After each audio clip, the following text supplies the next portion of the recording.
Rich Plunkett, SPIA's Director of Strategic Development, here to hopefully provide a little insight relative to the compensation contained in the current contract offer.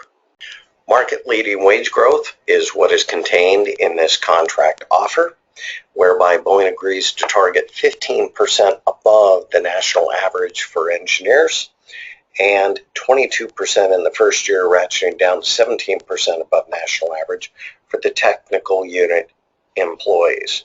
These numbers are an aggregate and do not limit growth of individuals. The company will attempt to attain and then maintain the targets above the 115%, 122% by virtue of 5% compensation pools. And you should also note that there are additional funds available for promotions. Those consist of 0.5% each and every year of the contract. That is for both the techs and the profs. Now let's talk a bit about how we got to this point. Boeing has looked at market data for quite some time. They've shared that with SPIA from time to time, in particular relative to going into contract bargaining. Market data was really became part of the vernacular when SJC was introduced in 1999 and 2000. SJC was created specifically to determine alignment with the market because Boeing indeed wanted to know if they were paying too much above market or perhaps even too much below market. SPIA and Boeing used to jointly look at that market data as we go into bargaining for all of the contracts since 2000. Prior to 2008, in fact, we would be looking at that data, again, going into contract negotiations, and typically we would be just shy of market average going into those collective bargaining sessions. And I'm talking, of course, about the 2002, 2005, and 2008 collective bargaining agreements. Now, again, we'd be a little bit below market average when we looked at that data going into those contracts, and we would do a kind of best guess to determine where the market was going and pick wage pools that, at least in theory, would get us to or perhaps even slightly above market average by the conclusion of those agreements. Now, you should also know that market data, the SIRS market data that I'll explain a bit more about in a minute, has grown an average of 2.7% per annum for engineers and 2.2% per annum since 2006 for the techs. Now, SPIA has enjoyed 5.5% wage pools for the last 8 years, including 2016, despite the Great Recession.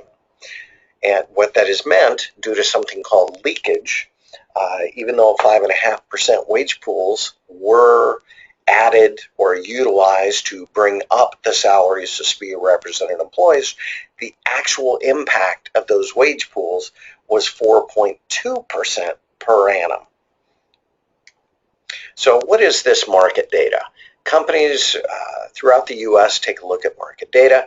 Boeing indeed uses Mercer SIRS. SIRS has been around for over 50 years. It is one of the largest compensation survey organizations out there, and indeed Boeing has been sharing this information with us over time, most generally during contract negotiation periods. The companies that participate in Mercer SIRS, and even more importantly in the high technology industry portion of Mercer SIRS, which is actually what we'll be utilizing to determine our market comparison, those companies are indeed high technology companies. It does not include Walmart, and it does not include Target or 7-Eleven. It is indeed high technology companies, and again, that's US Mercer SIRS. And we're even going to be using a subset of the US Mercer SIRS high technology industry data because we're only going to be looking at jobs that indeed match to those at Boeing. For example, if one of these high-tech companies has, say, in the biomed field, has a phlebotomist, we don't care. We don't have that job at Boeing. So indeed, we're going to do a job match using the U.S. Mercer Serves benchmark data to determine what the market is. Now, again, Boeing is going to begin providing SPIA with the Mercer Serves analysis and where we compare to the market. That will begin in the fall of 2016 for the raise cycle in 2017. As you are all probably aware, the 2016 salary exercises are already underway and will continue per the existing collective bargaining agreement.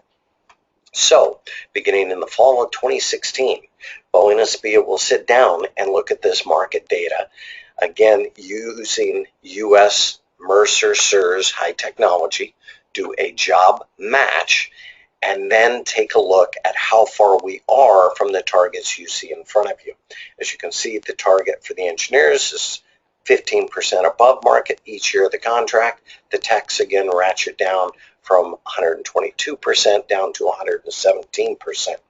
Also, notice there is a minimum amount or a minimum percentage for both the techs and profs.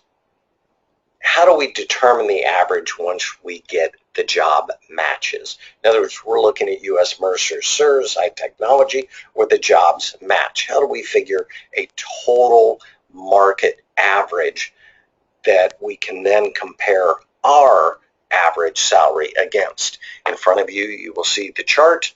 Again, these are notional numbers, but it drives the point home. What we would look at is, say, for example, we had 500 SPIA represented employees in engineering level 1. The average market rate, and again, using the U.S. Mercer Serves high technology, where the SJCs aligned with the market data and only those jobs, we see the market rate being 75,000. Likewise, level 2, we have 2,000, say again notionally, we have 2,000 SPIA engineers at level 2. The average market rate, again for those jobs that match, is 92,000. What we then do is simply multiply the unit headcount times the average market rate to determine total market dollars, and in the final analysis, divide the total market dollars for the entire levels 1 through 6 by the total SPIA unit headcount to determine a market average. This is an example of engineering salaries because there are levels 1 through 6. For techs, of course, it would be levels 1 through 5, but the same process would apply. So, for example, again in 2016, the fall of this year, if this contract offer is accepted, we will sit down with Boeing to determine where we are relative to the market, as I showed you just a moment ago. We will then take a look at our bargaining unit market position. Here is another notional example. In this case, the bargaining unit salaries are 112,000 and the average market salaries are 100,000 even, meaning our bargaining unit market position is 112%. If you'll recall, we have 5% compensation pools that are dedicated to get us to that magical 115%. That amount necessary to get us to 115 from the 112, of course, is 3%. And indeed, in this example, 3% of the 5% compensation fund would be utilized to adjust salaries. Of course, that leaves 2% left over, which would be distributed as a lump sum award. Also note, because we are talking about the professionals or the engineers here, this 2% lump sum award would suffice in reaching the 2% minimum compensation required under the contract. In yet another example, let's say we were right at 110% bargaining unit market position when we looked at the data in the fall. For the following exercise, we would determine that since we're 5% from the target market position, the entire 5% compensation fund would be distributed as a salary adjustment, leaving nothing for the lump sum award. You will notice that in this example, the 2% minimum for the professionals is still needed to be, or still needs to be satisfied.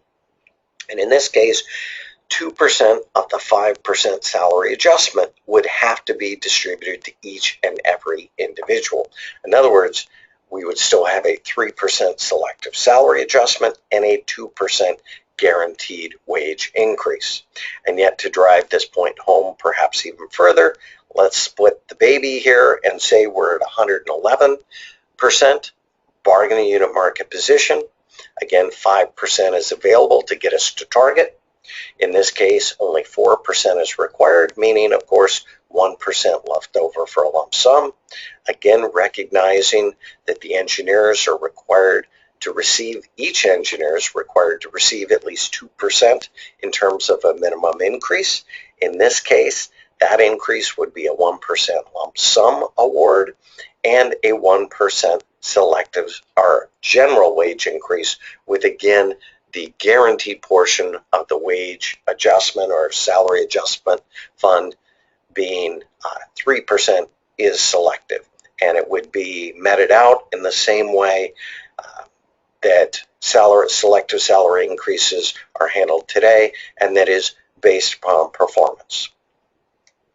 So, to summarize, wages will not likely grow as fast as they have. But then again, we have greatly exceeded the market over time while we've enjoyed 5.5% wage pools. Boeing is willing to commit to pay 15 to 22% higher than market average wages for the next 6 years, and is committing to compensation pools to get us there and keep us there. This offer that is in front of you was achieved in a collaborative fashion, as opposed to brute force and the exercise of leverage. Indeed, we could have attempted to simply demand that Boeing continue 5% wage pools for the foreseeable future, and Boeing likewise would have made its own demands, and whoever had the greater force would most likely be the victor in determining the outcome. Now, keep in mind, when one exerts force, the other party does the same. This, again, was a collaborative process, recognizing, we believe, the additional value of SPIA represented employees, while also acknowledging that Boeing does pay attention to market conditions for legitimate business reasons. I hope this information is useful and can assist you in determining how to vote on this offer. Thank you.